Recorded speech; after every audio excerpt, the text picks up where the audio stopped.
третираме само 2 до 3.000 пациенти, што е многу мала бројка. Ако ги земеме државите во соседството, во Србија, Хрватска, ќе видиме дека процентот е на третирани околу 40-50%. Така да и ние треба да ја постигнеме таа цел.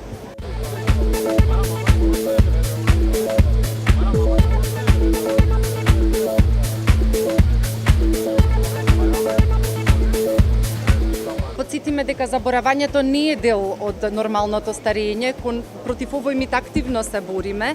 Не е нормално нашите баби, дедовци и родители да заборават, тоа е знак на болест и треба да ги донесат, затоа што ако рано почнеме со терапија, квалитетот на живот ќе биде многу подобар.